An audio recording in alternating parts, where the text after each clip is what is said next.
Hello everybody, welcome back to my channel. My name is Maureen O'Connor from Quilters Heaven in Northbrook, Illinois, and I am the Opinionated Quilter.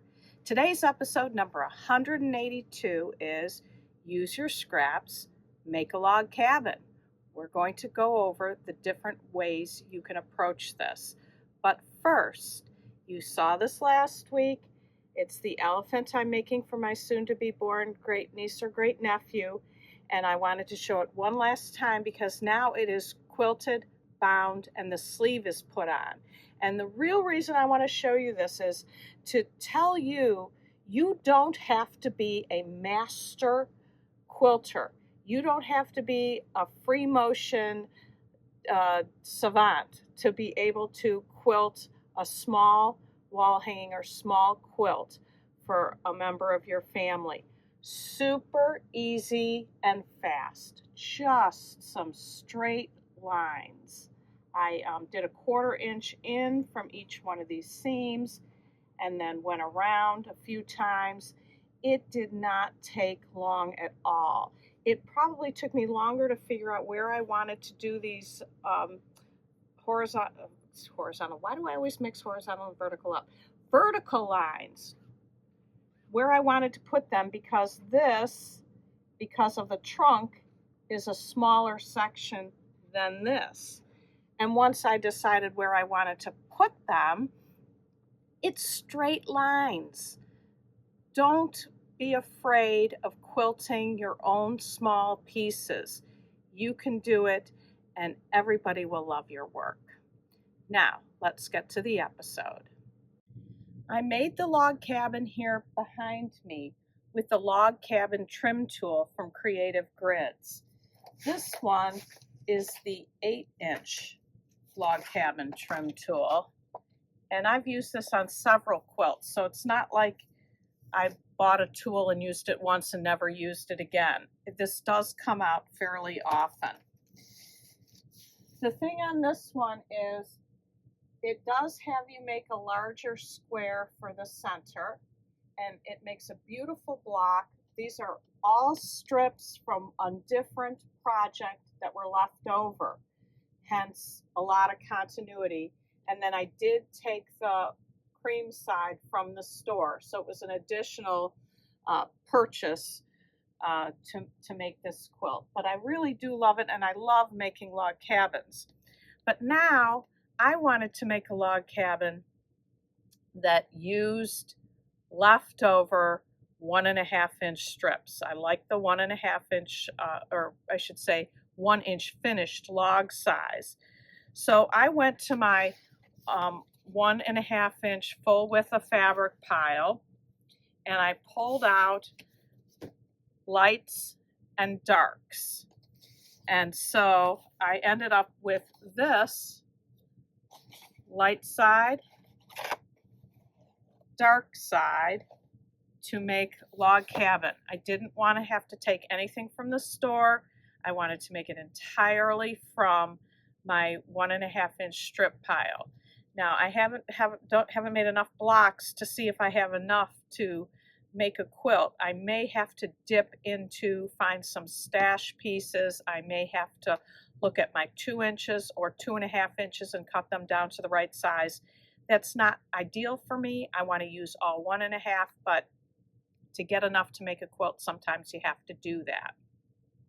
Now, after you've got your fabric chosen, you can construct a log cabin in basically 2 ways.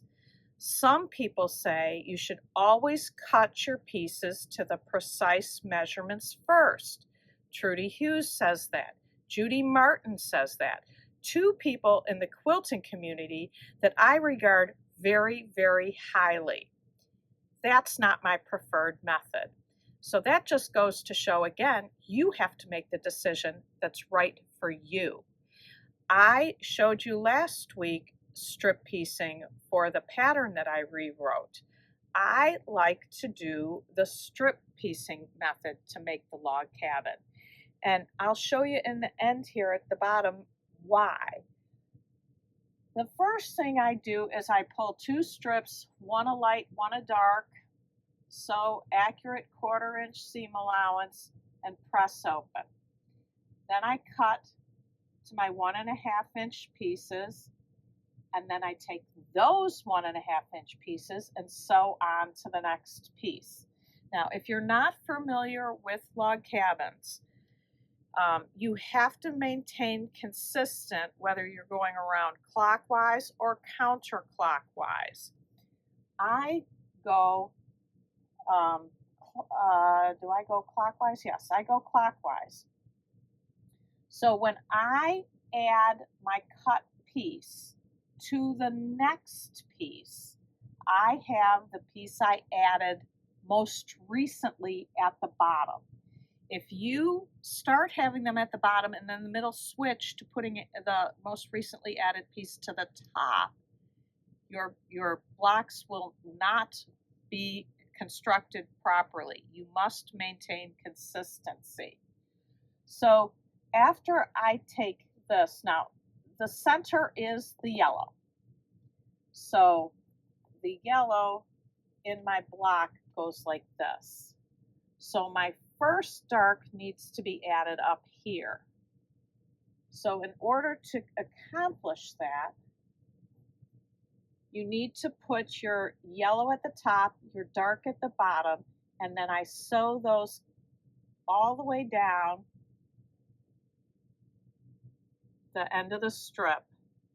Then you press open and cut apart, and this is where I trim to accurate. I use a ruler. You can use the trim tool. You can use your regular Quilter Select square or your Creative Grid square, whatever one you want to use. But as you cut these apart, this should be exactly 2.5 inches. And then after you've trimmed all those, you go to your next piece, and now it's a light because now you've done two darks. There's your center. So when this goes on here, this is your most recently added piece, which was that one. And you again sew all the way down, cut apart, trim, make sure everything is the correct measurement. And this will work whether you're using 1.5 inches to finish to 1, or say you like a little bit bigger, you want 2 inches to finish to 1.5, or many people use 2.5 inch strips because that's what they have. Those would finish to 2. The method all works the same. So once I cut these all apart, I have this unit, and I sew it onto my next strip, which is again going to be a light. So as you can see when I put it on here, that's my latest one added. It's at the bottom. Oops. And you continue on like that. So once you get all your rounds on, and this one I had 2 rounds of dark and 2 rounds of light, and that's my block. Now I looked at that and I said, "Ooh, is that really, you're going to be able to really tell dark from light here?" Don't forget to use your camera. Took my phone, took a picture of it, changed it to black and white, and it was clear as a bell that this was the dark side and this was the light side, and it was going to be absolutely fine. And I can't tell you how many times during making blocks, I stop, I pull out my camera, I take a picture, pull out my phone, put on the camera, take a picture, and see if I'm okay on light and dark. I had a couple that were kind of iffy, but I think if I intersperse the iffies with the real clear light dark sides, it should turn out all right. But we'll find out when it's finished. At any rate, I'm using my scraps. I'm using stuff that otherwise has been sitting in a box for years. So while things might not be my favorite colors, I love the sewing. I love the sewing process. So I'm enjoying making the log cabins. Now, let's get to the other method. The other method would be to take your strips and or pieces that aren't full width of fabric and cut them into the precise lengths you need. So you would sew one 1.5 square to another 1.5 inch square. Then you would take your next dark piece and sew it up here. You'd have a 2.5 by 1.5 inch piece. Then you'd sew your next piece here. And you keep going around, and if your pieces are all perfect, that's great. But guess what? I don't sew 100% perfect 100% of the time. And that's why I prefer this method, because I trim and measure after every round. Here's one I was working on, and I'm going to bring it closer to the camera so you can see.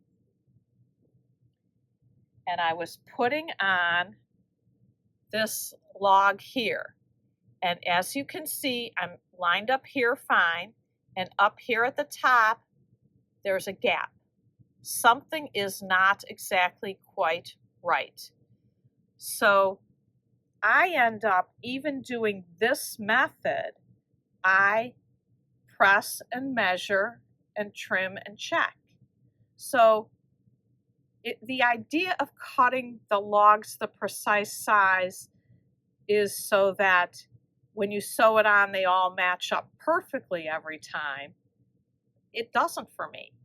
So I press, check, trim every single addition on this method. So if I'm going to do that for this, I'm already checking in this method.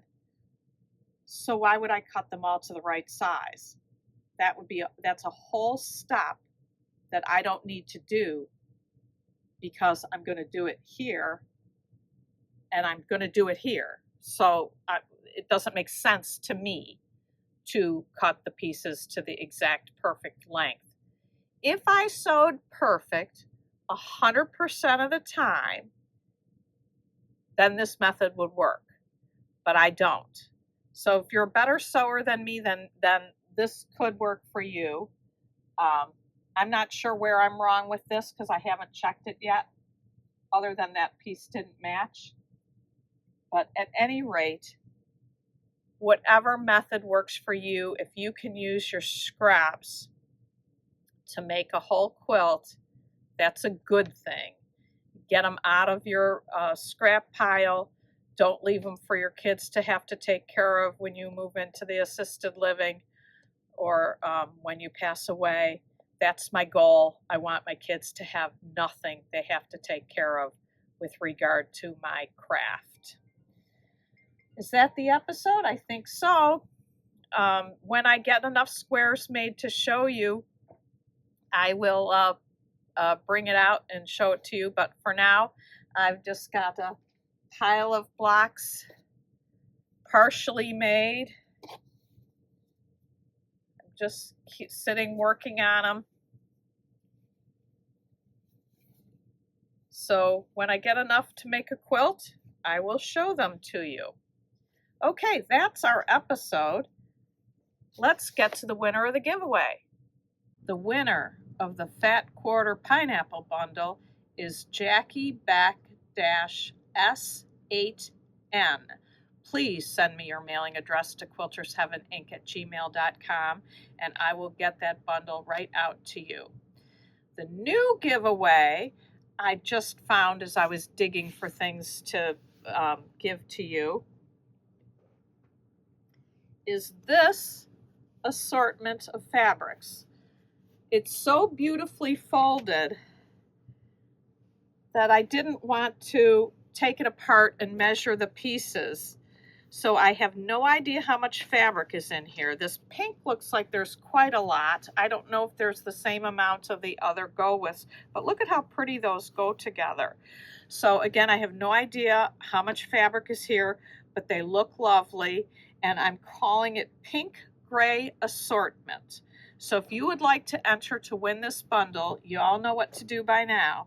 You want to like my video, you want to comment on my video, and you want to subscribe to my channel.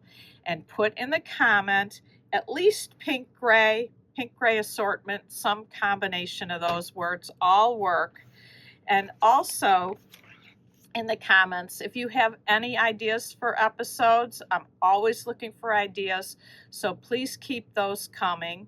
And I want you to know I appreciate each and every one of you. I want to thank you so much for watching. And until next time, happy sewing.